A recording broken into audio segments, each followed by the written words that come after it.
한겨레 20일 보도를 보면요.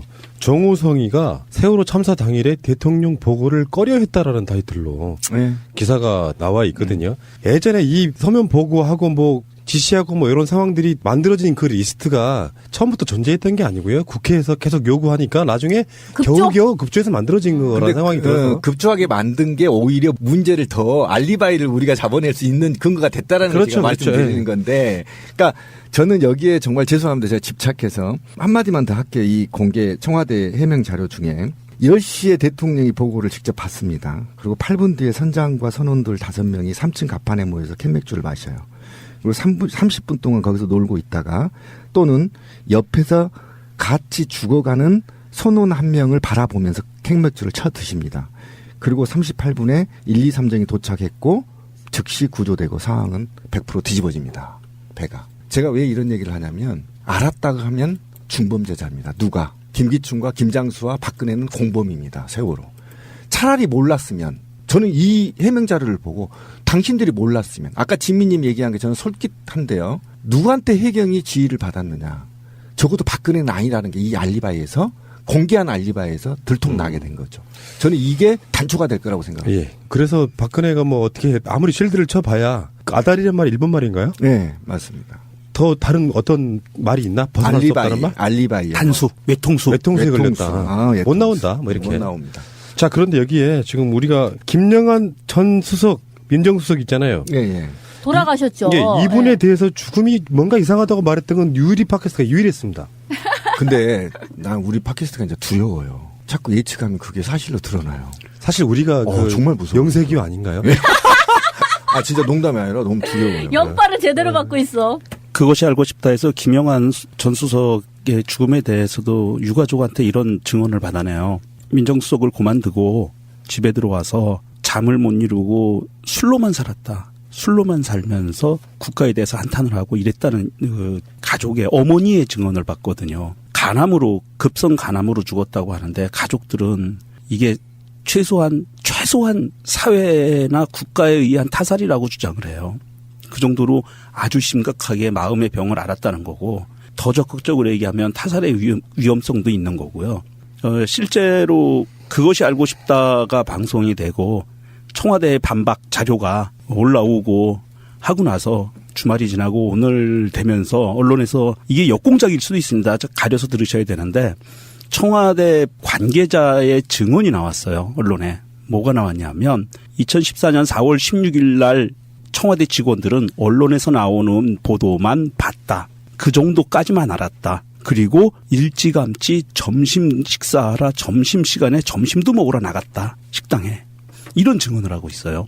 그러니까 무슨 말씀이냐면 정말 극소수만이 국정원과 비서실을 통해서 올라오는 정보가 공유가 되고 청와대에 있는 직원들은 TV만 보고 있었다는 게 나와요. 전원구조 오보로 청와대 직원들은 일반 직원들은 아주 고위급 빼고 일반 직원들은 아, 다 구조됐구나 라고 알고 있었는데 나중에 보고가 올라가잖아요.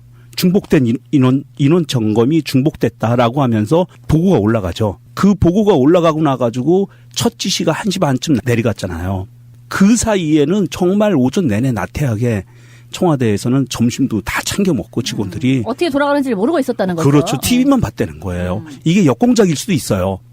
고의성을 피하기 위한 역공작일 수도 있는데 그렇지 않다면 정말로 이 핵심적인 증거를 몇 명만 정호성을 포함해서 김기춘을 포함해서 몇 명만이 공유를 하고 비밀리에 무언가를 저질렀을 수 있는 확률도 굉장히 높다는 거죠.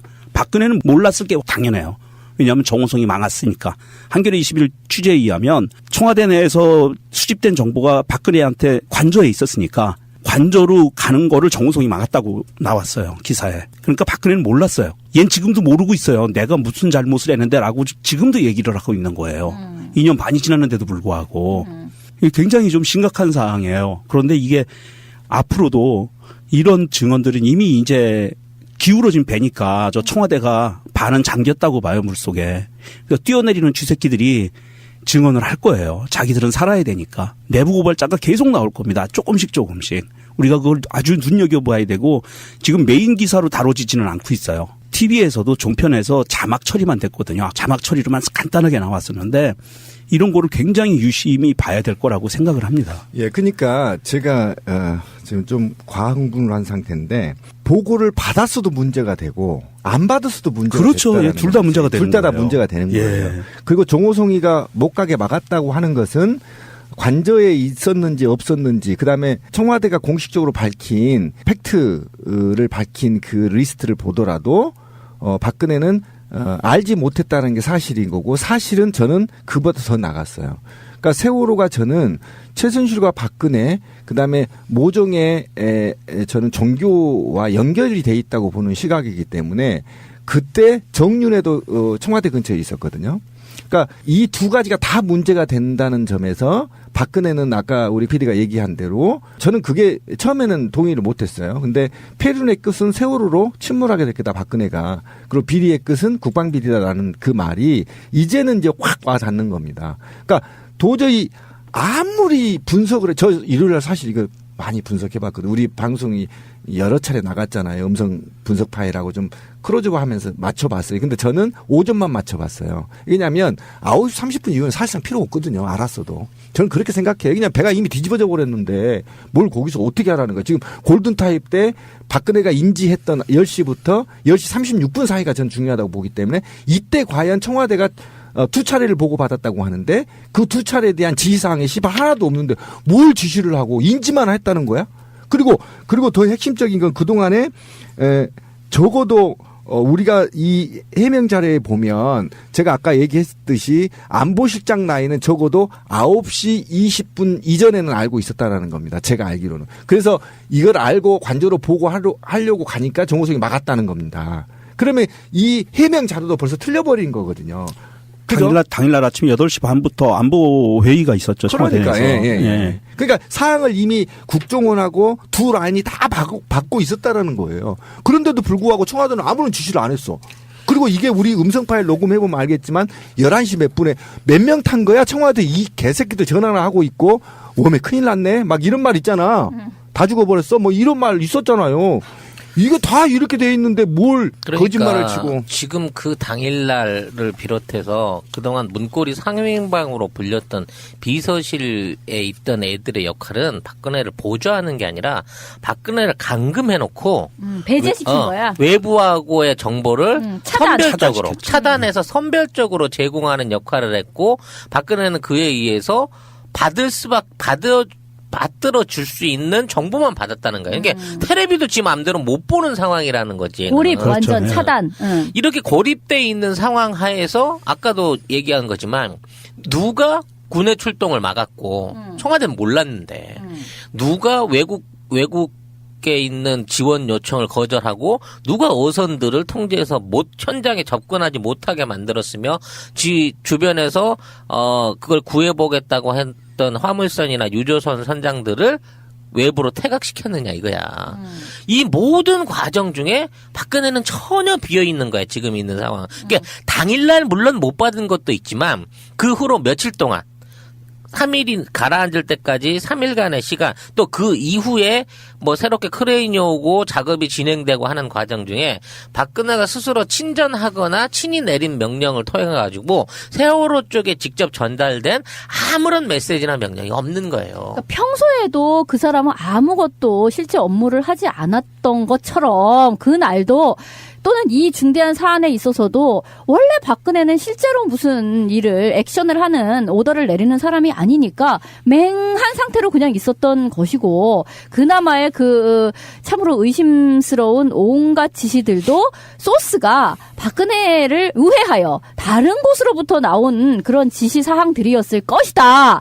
그렇게 추측이 되는 거예요. 그래서 당일날 어디서 자빠져 자고 있었는지 관저에서 잠을 잤는지 약을 맞았는지는 중요한 게 아니에요. 자기 직무를 봐야 할 시간에 또는 중대한 사태가 생겨서 국가 원수가 뭔가의 조치를 해줘야 될 상황 동안 7시간 이상을 얘는 아무 조치를 안 했을 뿐더러 그 이후에도 세월호에 관련된 어떠한 제대로 된 독립적인 조치를 할 수 없는 입장이었다는 게 맞다면 도대체 이 세월호 사건을 누가 만들고, 기획한 거야 도대체? 기획해서 만들고 구조를 못하게 제안하고 막고. 그리고 이거를 덮기 위해서 해경을 해체하고 지금까지 이거를 덮기 위한 잔존 세력들은 박근혜가 아니면 누구냐 말이야. 그러니까 온갖 짓을 한 부지런을 떨은 그렇게 해서 여러 가지 방해를 한 사람들이 따로 있다는 거예요. 그게 지금 청와대 홈페이지에 올라온 유언비어. 모든 비하는 원칙인 거지. 이거에 대해서 올려놓은 놈들이겠죠. 아, 그러니까 보세요. 김영한 민정수석 그 사람이 죽은 그 이후에 그 비명록을 이번에 언론에서 가가지고 판 거잖아요. 그랬더니 와 여기 뭐 대박 이런 게 있어. 해가지고 막 문건이 나온 거잖아요. 그 이후에 세월호 어떻게 그 여론 몰이를 해라라는 것이 이제 거기에 이 사람의 자료로부터 나온 거잖아요. 그러면 그렇죠. 국정원이 작성한 거. 그러니까 예. 그 이후에 온갖 그 개짓거리들은 국정원이 작성해서 올려서 근데 그 올린 거를 과연 박근혜가 실제로 보고 알고 파악이나 했을까? 난 그것도 아니라고 봐.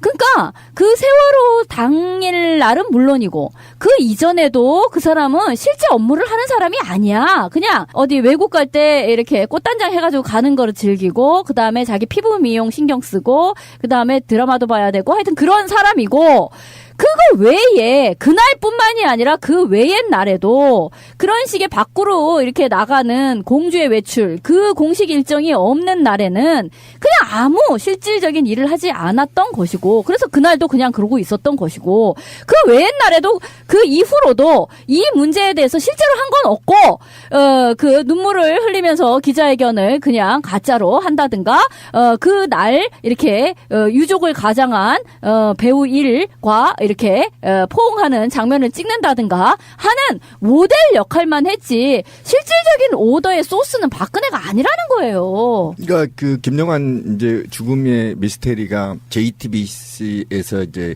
밝혀진 거 아닙니까? 사실은 그러니까 폴더폰을 복원했고 그다음에 그의 서재에 가서 국정원의 문건을 발견돼서 그 문건이 공개된 게 이제 대체 방안인데 2달 뒤에 이제 세월호가 터지고 나서 2달 뒤에 교체돼서 민정수석이 새롭게 가서 사실은 모의 세력들에서 죄해된 새로운 인물이라고 봐야 되는 거죠. 원래 주범이 아니고 가서 보니까 김영환이 생각한 대로 청와대에서 매우 폐륜적인 일이 벌어졌었고 그거를 감당 못했을 가능성이 매우 높습니다. 그렇기 때문에 서재에 이런 근거를 남겨놨을 가능성이 매우 높다라고 제 주장인 것이고 JTBC의 사실은 하고 싶은 메시지인 것 같습니다. 왜 그러냐면 이 국가 1급 비밀 문건을 자기 서재에 꽂아놨다는 것에 대해서 어떤 메시지를 남기기 위한 것인가라는 것 이게 정말 상당히 저는 이 문제에 대해서도 깊게 사실은 수사기관이나 또는 정치권이 받아서 사실은 좀 조사를 해야 될 부분이 있다. 그러니까 김영환 전에 민정수석이 홍경식이라고 있어요. 예.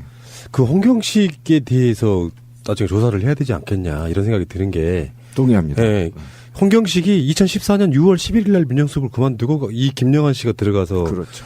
그 이제 수습 과정에서의 문서 하나가 지금 그렇죠. 발견된 상황이거든요. 예. 무섭다는 생각이. 문서의 내용은 여객선 사고로 축소시키고 국정원 대응 문건. 예, 저항을 청와대로 못 오게끔 그렇죠. 국민적 저항을 차단해야 된다는 얘기거든.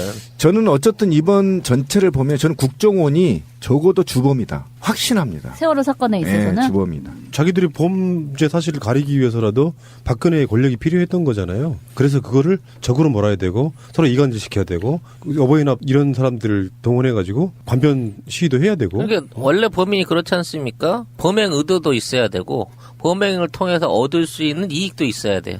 그리고 흉기도 직접 갖고 있어야 되며 하수인들을 직접 부려야 되거든. 이 모든 게 다 걸맞는 애들은 국정원 하나밖에 없는 거예요. 그러니까 밖으로 알려진 거는 이제 그 지점이 그렇게 돼 있단 말이에요. 민정수석 김영환이 있을 때 사실 김영환이 실세가 아니었습니다. 그렇죠. 그 당시 우병우가 실세였단 말이에요. 비서관으로 있던 우병우가.